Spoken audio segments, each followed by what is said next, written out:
حضرت علی رضی اللہ تعالیٰ عنہ نے ایک دفعہ دیکھا، یہ بات میں عرض کر چکا ہوں پہلے کہ حضرت علی رضی اللہ تعالیٰ عنہ حضور صلی اللہ علیہ وسلم کی پرورش میں تھے. 2 سال کی عمر میں حضرت علی کو حضور پاک صلی اللہ علیہ وسلم نے ان کے والد محترم سے حاصل کر لیا تھا. وہ ان کی پرورش میں تھے. ایک دفعہ دیکھا کہ آپ اس طرح عبادت فرما رہے ہیں، حضرت خدیجہ پیچھے کھڑی ہیں، تو ان کو تعجب ہوا، بچے تھے ابھی. کہا کہ یہ کیا عمل ہے اور کیسا عمل ہے؟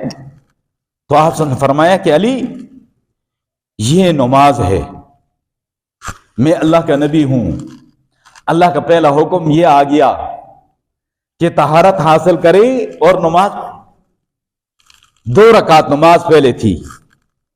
معراج کا سفر جو ہے اور وہ سعادت جو ہے اور وہ شرف جو ہے پیارے محبوب صلی اللہ علیہ وسلم کو جب تک حاصل نہیں ہوا اس سے پہلے 2 رکعت.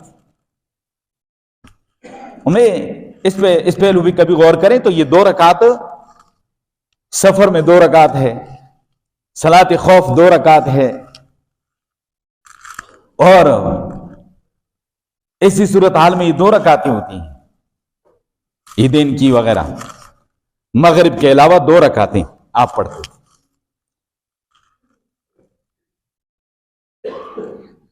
تو آپ صلی اللہ علیہ وسلم نے ان کو دعوت دی. حضرت علی رضی اللہ تعالیٰ عنہ حضرت علی رضی اللہ تعالیٰ عنہ نے فرمایا کہ یہ عجیب اور نرالا ایک عمل ہے، میں دیکھ رہا ہوں، اور ایک نئی چیز ہے جو میں دیکھ رہا ہوں اور آپ کی مبارک زبان سے سن رہا ہوں. میں تو اپنے ابا جان سے مشورہ کر لوں گا. فرمائے علی آپ کی مرضی، کلمہ پڑھنا یا نہ پڑھنا یہ آپ کی مرضی ہے، لیکن کسی کو بتانے کی ضرورت نہیں ہے. یہاں تک کہ حضرت علی رضی اللہ تعالیٰ عنہ نے ایک دفعہ اپنے ابا جان کے سامنے یہ ذکر کیا.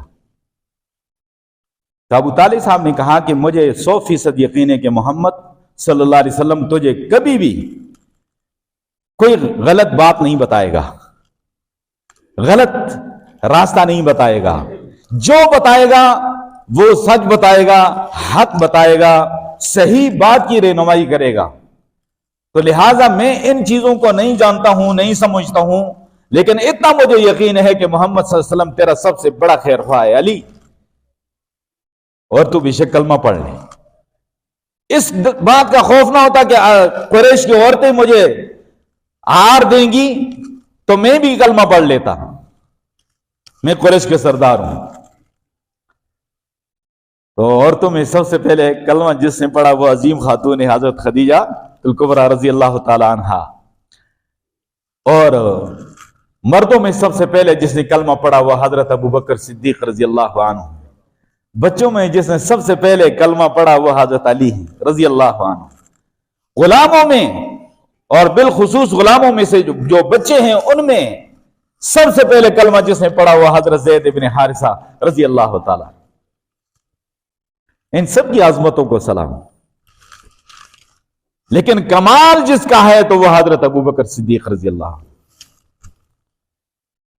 حضرت خدیجہ کا اپنا مقام ہے، حضرت علی کا اپنا مقام ہے، حضرت زید بن حارثہ کا اپنا مقام ہے، ان کی عظمتوں کو سلام. لیکن حضرت ابو بکر صدیق رضی اللہ تعالیٰ عنہ کا مقام بہت بلند ہے. وہ پیارے محبوب صلی اللہ علیہ وسلم کے رشتہ داری میں بھی نہیں ہے. وہ مکے کے بہت بڑے تاجر ہیں، وہ مکے کے بڑے سردار اور لینڈ لارڈ ہیں. کلمہ پڑھنا سب سے پہلے آپ نے فرمایا جس پہ میں نے کلمہ پیش کیا اس نے ضرور اس پہ غور و فکر کیا، رکا، سوچا، مشورہ کیا. لیکن حضرت ابو بکر صدیق رضی اللہ تعالیٰ عنہ وہ ہستی ہیں کہ جن پہ میں نے کلمہ پیش کیا تو فوراً قبول کیا. وہ پہلے سے تھے آپ صلی اللہ علیہ وسلم کے بچپن کے اور جوانی کے یار تھے. آپ صلی اللہ علیہ وسلم کے ساتھ تجارتی سفر ہوتے تھے. اور آپ کو یاد ہوگا کہ پیارے محبوب صلی اللہ علیہ وسلم کا جب نکاح ہوا تو شادی کا دوست کون تھا؟ حضرت ابو بکر صدیق رضی اللہ تعالیٰ. بازاروں میں آپ کے ساتھ ہیں، غاروں میں آپ کے ساتھ ہیں، آج مزار میں بھی آپ کے ساتھ ہیں. کسی پل پیارے محبوب صلی اللہ علیہ وسلم سے جدا نہیں ہوئے. ایک دفعہ خواب دیکھا، آسمان سے چاند اترا ہے اور پھر چاند کے کچھ ٹکڑے ہو جاتے ہیں اور قریش کے مختلف گھروں میں وہ ٹکڑے داخل ہوتے ہیں، پھر وہ چاند اکٹھا ہوتا ہے، اکٹھا ہو کر آ جاتا ہے اور میری گود میں جمع ہو کر آ جاتا ہے چاند۔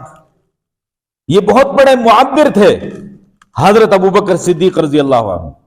علامہ ابن سیرین رحمۃ اللہ علیہ بہت بڑے، آپ سمجھ لیں کہ خوابوں کی تعبیر کے بڑے ماہر تھے، اس کی کتاب بھی موجود ہے تعبیر اور رؤیا کے نام سے۔ تو وہ فرماتے ہیں کہ پیارے نبی صلی اللہ علیہ وسلم کے بعد سب سے بڑے معبر یعنی خوابوں کی تعبیر بتانے والے اور سمجھنے والے وہ حضرت ابوبکر صدیق رضی اللہ تعالیٰ عنہ۔ اس خواب سے وہ سمجھ گئے۔ پھر بھی ایک بڑے عالم کے پاس تشریف لے گئے، پہلی شریعتوں کے عالم کے پاس، اس سے پوچھا، انہوں نے کہا کہ نبی آخر زمان صلی اللہ علیہ وسلم کی تشریف آوری ہوگی اور سب سے پہلے یہ شرف اور سعادت آپ کو حاصل ہوگا کہ آپ ان کا کلمہ پڑھو گے، اور سب ساتھیوں میں نرالی شان آپ کی ہوگی، پیارے محبوب کے سب ساتھیوں میں۔ اس لیے میں ایک جملہ کہا کرتا ہوں، ہم سب کا یہ ایمان ہے کہ پیارے محبوب صلی اللہ علیہ وسلم کی شان اور مقام کے حوالے سے ایک جملہ ہے کہ بعض از خدا بزرگ توئی قصہ مختصر۔ یہ پیارے محبوب صلی اللہ علیہ وسلم کے لیے ہے، ہم مسلمانوں کا ایمان ہے۔ لیکن حضرت ابوبکر صدیق رضی اللہ تعالیٰ عنہ کے لیے یہ جملہ میں بولا کرتا ہوں کہ بعض از انبیاء تو ہی بزرگ تر قصہ مختصر۔ انبیاء کے بعد سب سے بلند مقام کس کا ہے؟ حضرت ابوبکر صدیق رضی اللہ تعالی۔ یہ چار خوش نصیب لوگ ہیں جن کو اللہ نے یہ نعمت سعادت نصیب کی، اور اس کے بعد سے پھر پیارے محبوب صلی اللہ علیہ وسلم کے جانثار اللہ ان کو قبول کرتا رہا، وہ تشریف لاتے رہے۔ عشرہ مبشرہ میں سے 6 لوگ ایسے تھے کہ صرف حضرت ابوبکر صدیق رضی اللہ تعالیٰ عنہ کی دعوت پہ وہ اسلام میں داخل ہوئے۔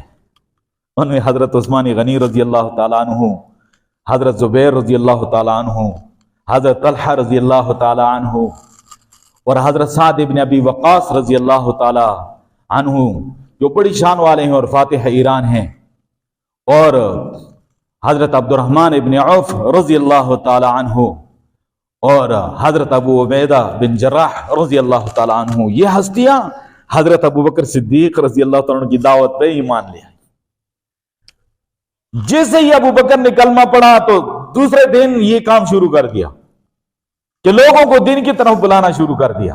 یہ ہستیاں جب مسلمان ہو جاتی اور جو لوگ مسلمان ہوتے تو لا کر پیارے محبوب کی خدمت میں پیش کرتے، یا رسول اللہ آج کے دن کی کمائی یہ ہے، میرے آج کے دن کی کمائی یہ ہے، اور روز ایسے لوگوں کو لا کر کلمہ پڑھا کر پیارے محبوب کے قدموں میں حاضر کر دیتے۔